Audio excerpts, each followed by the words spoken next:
Bom dia, alunos. Tudo bem? Sejam bem-vindos a mais uma aula de Olá. análise e desenvolvimento de projetos, tá? Nós terminamos a parte do diagrama de atividades na última aula. Então, vai ficar faltando só o diagrama de sequência, tá? Depois eu vou até falar, só que uma parte bem mais rápida, que é o de componente, esse pacote de componentes de instalação, tá? A gente não vai enfocar muito esses três, a gente só vai passar por eles, né? Já no próximo, acho que em agosto, né? Então, vamos ver se a gente consegue terminar essa. Acho que a gente tem mais duas aulas esse mês, antes do recesso, né? Então, hoje eu vou falar de diagrama de sequência, a gente fala depois sobre os outros diagramas. E no próximo semestre, a gente vai enfocar mais só na parte de projetos mesmo. A gente já falou de UML, bastante coisa já, né? Esse primeiro semestre foi só de UML, tá? É, E é isso, a gente vai começar a falar sobre projetos depois, né, no próximo semestre, justamente para poder auxiliar a gente nesses projetos que a gente está aí, não só da parte de programação web que a gente está estudando, mas também vai ter amostra de tecnologia, vão ter outras coisas e até também projetos que vocês tiverem aí na vida de vocês, tá? É, Pera aí, só um pouquinho aqui. Tadinho. Não vou machucar você não, tá, meu amor? Enfim, os cachorrinhos estão aqui, gente.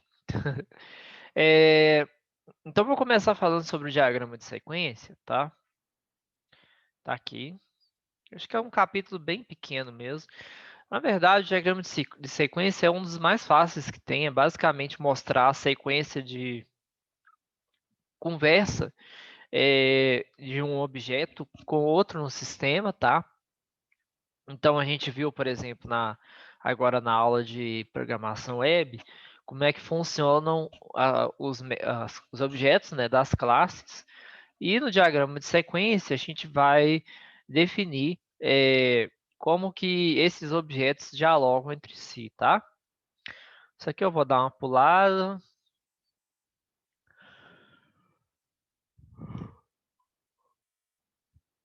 Ó, conceito de interação e colaboração entre objetos no sistema.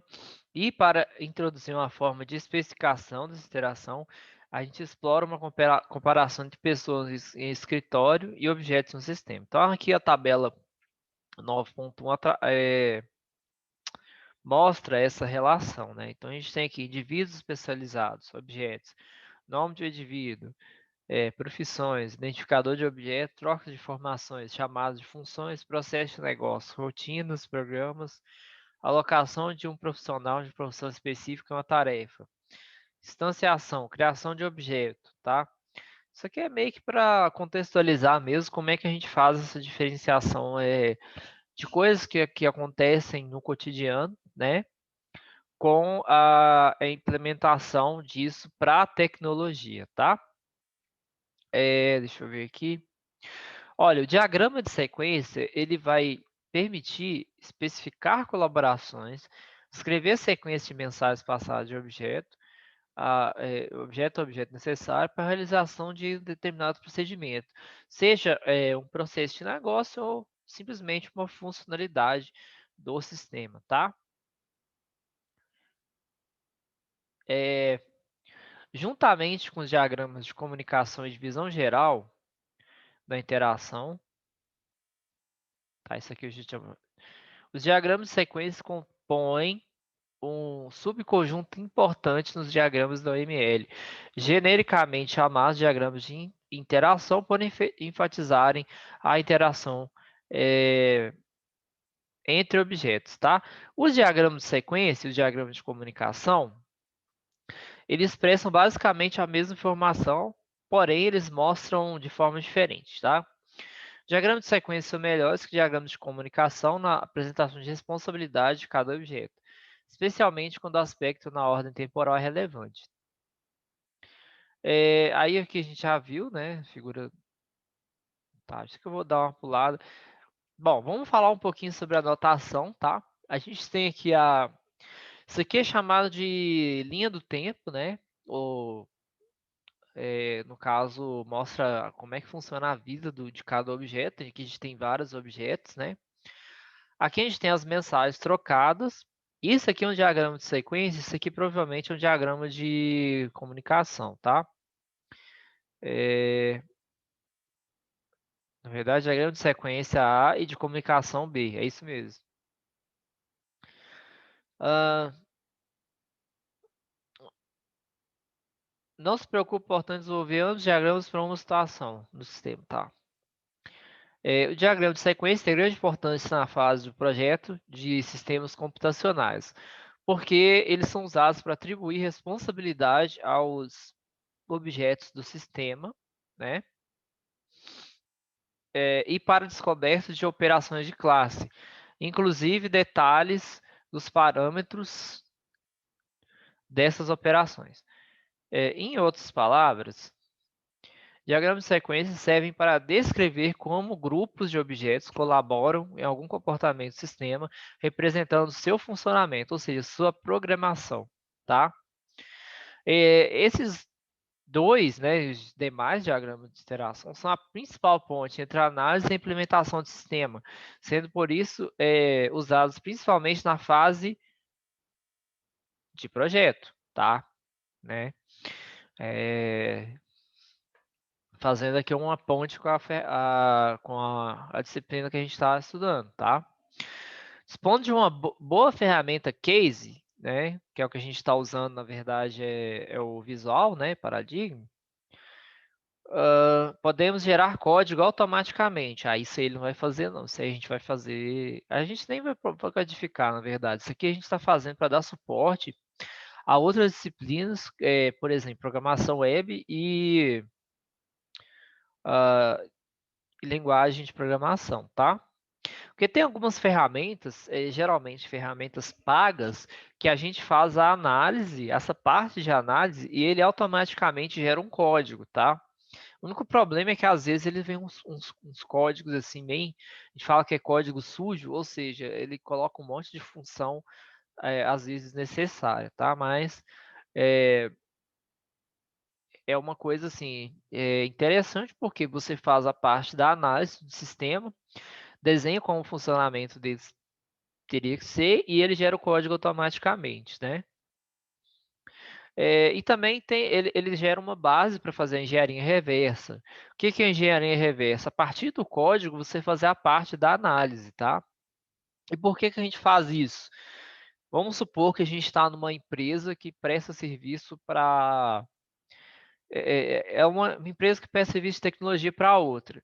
Só que essa empresa vai sair e não deixou a documentação. Então, a outra empresa que vai assumir tem que fazer a, a engenharia reversa. Então, ele vai pegar o código dos programas e, a partir do código, fazer a documentação, tá? Por que fala que é engenharia reversa? Porque o comum seria você fazer a parte da análise e da análise você fazer a engenharia do sistema, né? Fazer a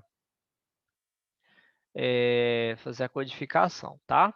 Implementação. Mencionamos no capítulo 3 que uma instância de caso de uso é uma execução dele, tá?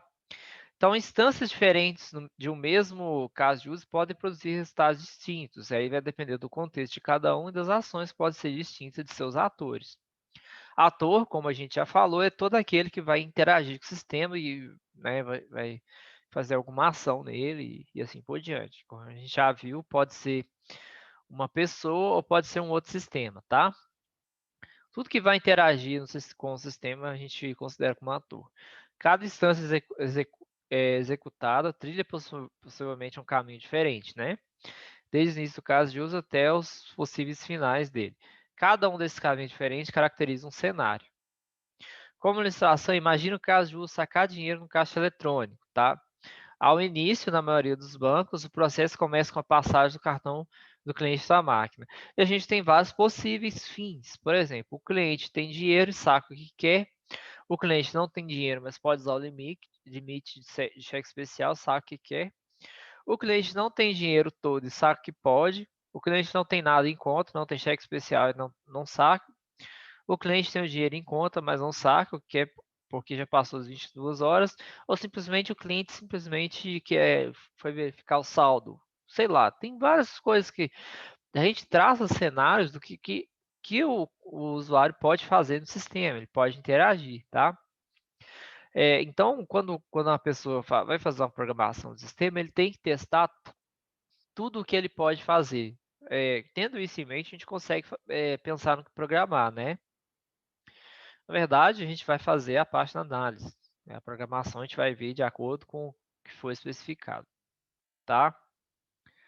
Aí tem várias coisas. Se o cara esqueceu a senha, a gente vai fazer outro processo. Enfim, tem N cenários específicos para cada coisa, tá? Aí a gente tem um cenário otimista, tudo dá certo, tem o pessimista, e quando a gente vai programar, a gente tem que levar em consideração todos os cenários possíveis, tá? O principal cenário corresponde ao que chamamos no capítulo 4 do curso, tipo, que é uma sequência de passos que ocorre tipicamente, tá? No caso, o saque do caixa eletrônico, o curso típico deve corresponder ao cenário otimista, ou seja, sucesso no saque sem nenhum contratempo. Os demais passam por soluções alternativas ou fluxos alternativos. A gente já falou isso lá no diagrama de caso de uso, tá? Bom, isso aqui é um pseudo-estado inicial, tá? E aqui tem nós de decisão. Isso aqui é como se fosse o diagrama de atividades que a gente viu na última aula. Então, a gente tem a atividade A, aí tem um nó de decisão, pode ir para C1, para C2 ou para C3, né? E aqui, qualquer um desses que passar aqui, a gente tem um estado final e por aí vai, tá? Bom, vamos falar agora sobre o ciclo de vida, tá? Ciclo de vida corresponde tudo o que acontece com o objeto durante o tempo decorrido entre sua instanciação e a sua destruição, tá? Essa definição é um princípio simples, mas causa muita confusão nos alunos, porque há dois tipos de contexto em que ela se aplica, há dois diferentes de objetos aos quais se aplica, tá? Eu não vou ficar entrando nesse detalhe, não, mas a gente vai entender melhor quando a gente começar a desenhar. A gente tem aqui responsabilidades, atributos, operações, objetos, tá? Com exemplos contadores, falamos que há responsabilidades, tal, deixa eu ver. Bom, isso aqui eu vou dar uma pulada também. Vou pular lá direto para anotação. Ó, isso aqui é um estereótipo, né? Singleton, coleção de clientes. Aqui a gente tem. Isso aqui, na verdade, é uma classe, né? E a gente tem aqui pesquisa por cliente, uma função, né? E aqui eu tenho o cliente. Isso aqui, no caso, aqui seria uma classe coleção de clientes. Aqui eu tenho uma classe cliente, onde tem o endereço e o telefone privados, né? E aqui eu tenho uma pesquisa por cliente, onde eu tenho o código, tá? Na verdade, isso aqui ele vai retornar um cliente, né? Vai buscar lá no banco de dados, talvez, e vai retornar um cliente, tá? Isso aqui, no caso, são muitos conceitos que vocês podem dar uma lida. Até agora a gente não chegou no cerne da questão, que é cadê o diagrama de classe em si, tá? Bom, isso aqui que eu queria mostrar para vocês. A gente tem um objeto, né? Aqui ó, a gente tem a linha de vida. Esse quadrado aqui, esse retângulo aqui, seria o escopo dele, é onde que ele vai entrar, né? Aqui a gente tem, por exemplo, o create, é onde que o objeto vai ser criado, tem o ciclo de vida. De vez em quando, a gente tem a destruição. Então, alguns tipos de eventos vão causar essa destruição do objeto, tá?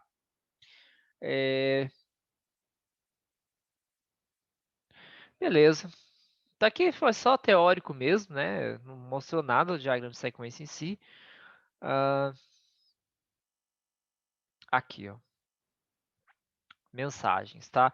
É aqui que a gente vai entrar na parte do diagrama de sequência mesmo, tá? Olha, a gente tem aqui as mensagens da chamada, né? Que chamada corresponde à invocação de alguma operação do objeto feita por outro objeto, tá? Eventualmente um objeto, ou então por ele mesmo. A gente tem a autochamada, que é aquela setinha que vai entrar, entrar e sair, sair e entrar nele mesmo, né? Então, ó, a gente tem um objeto A e a gente tem um objeto B. Esse objeto A vai chamar o objeto B através de uma função que eu passo uma variável P1 e uma variável P2, tá? Aqui eu tenho uma autochamada, né? Enfim, a gente tem mensagem de criação e destruição de objetos, onde a gente pega aqui, por exemplo, ó, o objeto A, ele cria o objeto B, e por sinal cria o objeto C. Por sinal, não, pela sequência aqui, né? Deixa eu ver. E também a gente tem mensagens para destruição, né? Então, o B, por exemplo, ele já é um objeto criado. Quando eu recebo uma mensagem para ser destruído, eu interrompo a linha de vida dele com esse X aqui. E esse objeto não vai mais existir, tá? Quando eu estava desenvolvendo aquele jogo lá, de vez em quando a gente tinha eventos que causam a destruição de certo objeto.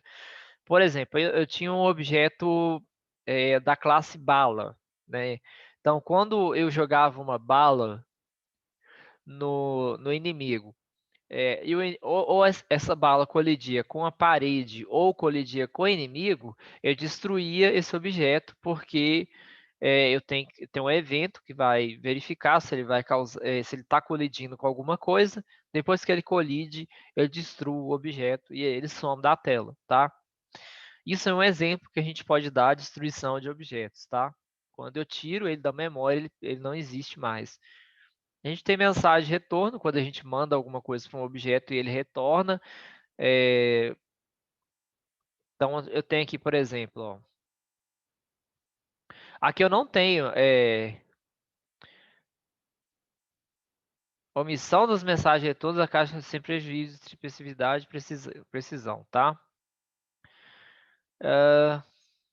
Assim fica melhor para a gente ver, né? Então, olha, eu tenho aqui Aqui não são todos os casos que eu vou ter uma mensagem de retorno. Lembra lá quando a gente tem os procedimentos, a gente tem as funções, né? Lá da lógica de programação do primeiro ano. Quando a gente tem um procedimento, eu simplesmente faço alguma coisa. Eu tenho a função void, por exemplo, né? E às vezes eu tenho as funções que ela tem o tipo int, ela tem o tipo double, ela vai ter algum tipo de retorno, tá? Então não são todas as funções ou os objetos que vão ter umas mensagens de retorno. Quando eu tenho uma seta devolvendo para cá, tá? Por vezes eu tenho aqui o tipo de coisa que eu vou retornar. Aqui não está especificado, mas de vez em quando eu tenho uma mensagem de retorno que eu vou retornar os objetos. Então aqui a gente tem três objetos comunicando entre si, o A para o B para o C, e o C, ele vai ter uma mensagem de retorno para o B. Enfim. Vamos voltar aqui. Chamadas assíncronas. Ó, aqui a gente já está vendo como é que funciona mais ou menos um objeto. Ó. Eu tenho o João, que ele é um objeto da classe presidente, né? Aí eu estou chamando o objeto para o Paulo, é um objeto Paulo da classe diretor financeiro, né? Ele está sendo chamado através dessa operação lucro líquido. Eu não sei o que essa operação faz, mas ela está sendo chamada, né? E essa operação aqui, ela faz parte da classe presidente, tá? Aí, ó, eu tenho esse objeto aqui, ele vai chamar a classe receitas, desculpa, o método receitas, a classe diretor financeiro, despesa, e vai ter umas autochamadas aqui, onde eu tenho que aguardar a resposta.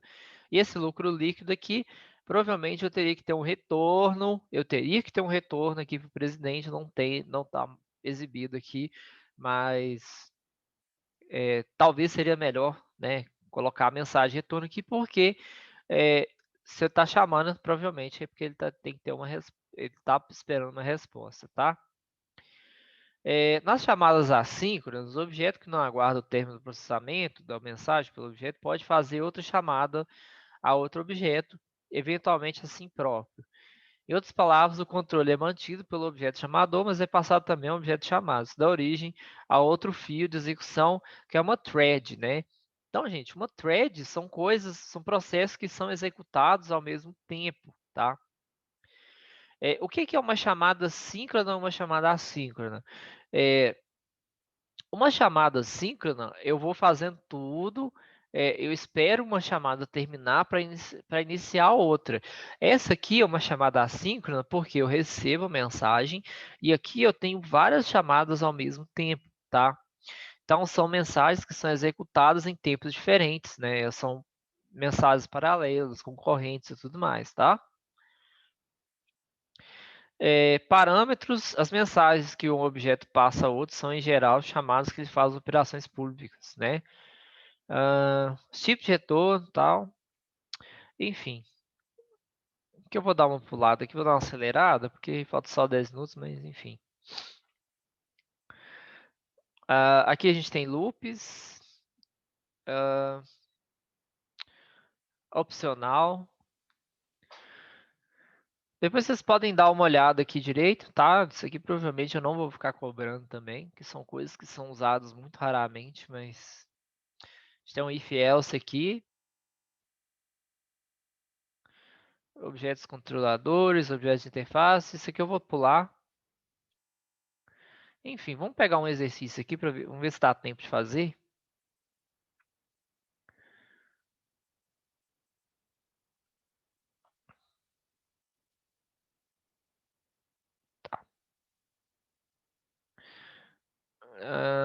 Isso aqui está muito grande.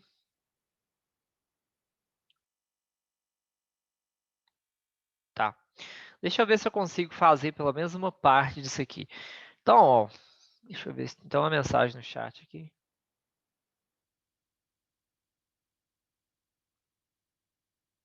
Entendi. O que que acontece? Quando você não destrói os objetos, ele fica ocupando memória, né? E aí, essa memória ela tem uma pilha de processos. Quando você está ocupando demais essas coisas, no caso, a memória, né? Você vai enchendo ele de projeto, de objeto, né? Uma hora ele vai tentar criar um outro e não vai ter espaço. Aí acontece isso que você falou aí, o PC vai dar uma travada mesmo. Por isso que é importante até por desempenho, né? Só a título de curiosidade, sabe esses jogos mais recentes? Esses jogos mais novos, e aí tem uma cena de chuva, por exemplo. O que que eles fazem? A chuva fica só em cima do personagem. Em volta do cenário não fica chovendo.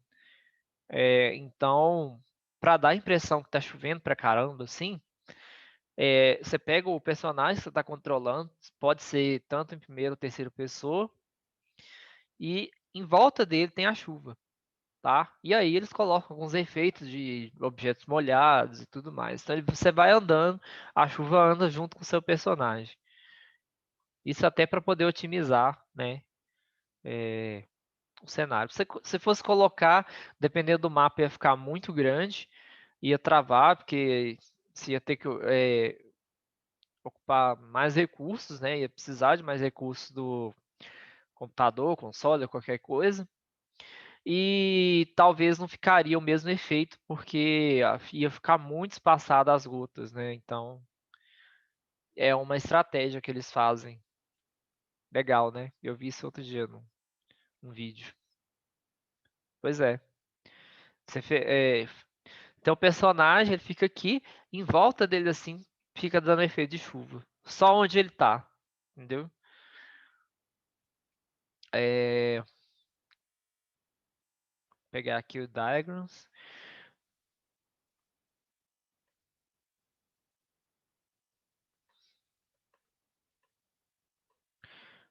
O que a gente está estudando agora? Sequência, né? É esse aqui, ó.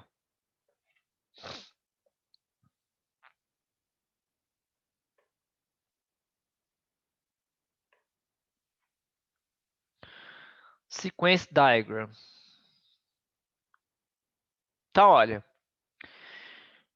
eu vou ver se tá. Não vai dar tempo de eu fazer tudo, porque faltam só alguns minutinhos, né, para terminar a aula. Ainda nem apareceu a mensagem, só vou fazer o que der aqui. Essas aqui, ó. Aqui são as lifelines, né, no caso, os ciclos de vida. E aqui a gente coloca os objetos, né? Os objetos são definidos pelo nome do objeto e a classe, tá? Então tá aqui, ó. Vou colocar aqui obj2. Acabou de aparecer a mensagem, falta 10 minutos. Classe 2. E aí, quando você tem uma comunicação, ó, tem aqui a mensagem, e aqui a gente tem a mensagem resposta, que é o retorno, tá? A gente tem aqui a mensagem, ó. Vou puxar daqui para cá. Ele já cria o escopo, tá vendo? Deixa eu ver se aqui tem... O que é isso? Isso aqui seria talvez uma mensagem paralela ou algo do tipo. Aqui, ó, tem um create message, self. Não sei se tem um destroy aqui. Então, ó, o exemplo que ele mostrou aqui no create message aqui, ó, ele cria um outro objeto, ó. Vou colocar um objeto aqui. E aqui eu vou botar um create message só para ver o que vai dar aqui. Ah, tá. Aí ele fica aqui, ó. De vez em quando tem objetos que ele vai ser criado, né? E ele vai ser criado através de outro objeto, né? Ele vai criar ele por aqui. Esse aqui, cara, tá muito bom. Esse programinha aqui para poder criar. Deixa eu só renomear aqui. Diagrama de sequência. Tá. Vou salvar aqui dentro do VP Online mesmo. Gente, vocês querem perguntar alguma coisa? Professor, Fala. beleza. Aí cada lifetime lá, né, negócio lá é um objeto, é a vida de um objeto. Beleza. Aí as comunicações, vamos pegar um exemplo de um objeto que é o ator, por exemplo, uma pessoa. As ações que ele for tomar, que ele for tomando entre o ator e o cliente, por exemplo, numa coisa de supermercado, vai ser cada setinha? Tipo, vai ter um quadrado e uma Na setinha. Essa setinha verdade, vai o que realizar você a ação? faz? Você pega um cenário específico e faz o diagrama de sequência dele, tá? Então, por exemplo, o cliente vai fazer a compra, então ele entrega o produto vai ser alimentado no sistema, depois o sistema vai gerar um valor total e o cara vai pagar, e acabou. Então, você vai Não, então fazer o é diagrama diretão de assim, não é sequência para tipo esse diagrama de atividades cenário. que é detalhado. Oi? Não. Você pode até usar o diagrama de atividades como base, entendeu? Porque o diagrama de atividades, ele é feito também com base em um cenário. Na verdade, o diagrama de atividades, ele está usando o diagrama de estados, e tudo isso você vai levar em consideração um cenário só. Aí, para fazer outro cenário, é outro diagrama de sequência. É fazer outro cenário, outro diagrama de sequência, e assim por diante, tá? Por isso aqui no exercício aqui, ó, ele está falando de acordo com um cenário específico, ó, Não, aí procede. tá? Então, aqui, ó, nossa só tem muita coisa aqui. Aqui fica até, provavelmente, ele começa aqui pelo pedido, né? Então, ó, quando o pedido pela descrição aqui a gente vê, tá vendo? Ó? Porque aqui a gente tem o diagrama só com o diagrama de classe, fica difícil a gente entender onde que inicia. Mas quando a gente pega aqui, ó, quando o pedido é colocado diretamente para o cliente que usa o site da ZYX na internet, especifica os itens que compõem o pedido, colocando no carrinho de compras. Então, a gente tem lá um objeto do pedido, né? Aí a gente pode colocar o nome do objeto da forma que a gente quiser, tá? Então, a gente tem aqui, ó, P de pedido, né? E aí, eu vou colocando... Então, eu vou fazer o seguinte. Eu tenho um carrinho de compras. Que aí eu posso ter aqui, por exemplo, ó. Tem aqui, por exemplo, ó. K de carrinho, né? Que é um objeto da classe carrinho. Aqui eu tenho uma mensagem que eu vou passar de um para o outro, né? E esse carrinho de compras, ele vai ter vários itens de pedido, né? Que é como se fossem os produtos, tá? Só que eu acho que aqui tá item de pedido, se eu não me engano, ó. Ó, item de pedido. Tá aqui, tá vendo? Então, ó, o que eu vou fazer? Vou colocar aqui IP, né? Porque é item pedido de item pedido, por exemplo. O que eu vou fazer? Eu vou adicionar, né? O item de pedido. Eu posso colocar uma autochamada, por exemplo, aqui, ó. E aqui eu coloco enquanto, eu acho que coloca assim, ó, enquanto houver pedidos, né? O que eu faço? Agora eu não lembro se seria aqui ou aqui, ó. Enquanto houver pedidos, eu vou chamando para cá. Então, talvez esse aqui, deixa eu ver. Deixa Eu eu acho que seria no item pedido, professor. É aqui, ó. Peraí. Porque, tipo, enquanto houver pedido, é para continuar com a sequência de tirar o item do carrinho, entendeu? Pode ser também. Na verdade, eu estou adicionando, né? Enquanto houver pedidos, adicionar item de pedido. Tá? Tô dando um exemplo, tá, gente? Mas é mais ou menos assim que você vai fazendo, ó. Então, eu não estou olhando o exercício, mas vamos supor que eu tenho aqui um objeto. Deixa eu ver, valor, por exemplo. Mas talvez valor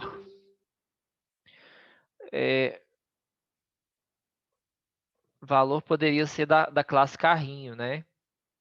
Então aqui, ó, eu poderia colocar uma mensagem com valor total, por exemplo. Tá? Claro que isso aqui seria uma variável, seria mais ou menos assim, ó, valor total, né? Vai ter uma função aqui que vai calculando, né? Tipo, eu vou colocando os itens de pedido com valor e aí eu vou somando. E por fim, eu tenho uma mensagem de resposta pro pedido, valor total, tá? Eu não sei se é isso, eu não dei uma lida direito no exercício, tem muita coisa aqui, tá? Mas é isso, ele vai inserindo as coisas e aí a gente tem vários objetos que vão comunicando entre si, tá? Faz uma condicional aí. Uma condicional. Isso aqui tá tudo explicado aqui direitinho lá em cima, só que eu dei uma corrida porque senão não ia dar tempo. Bom, é isso, gente. Esse foi o diagrama de sequência, tá? É um diagrama bem tranquilo de entender. Se vocês tiverem dúvidas, vocês podem entrar em contato comigo e usar a monitoria. Vocês não usaram a monitoria até hoje, tá lá. Tem um recurso, vocês podem usar quantas vezes você quiser. E é isso. Espero que vocês tenham gostado dessa aula. Querem perguntar alguma coisa, falar mais alguma coisa? Vocês têm menos de um minuto. Tá terminando. Não, tranquilo. Então é isso, pessoal. Até mais. Até semana que vem. Daqui a pouco eu coloco essas aulas lá no Moodle.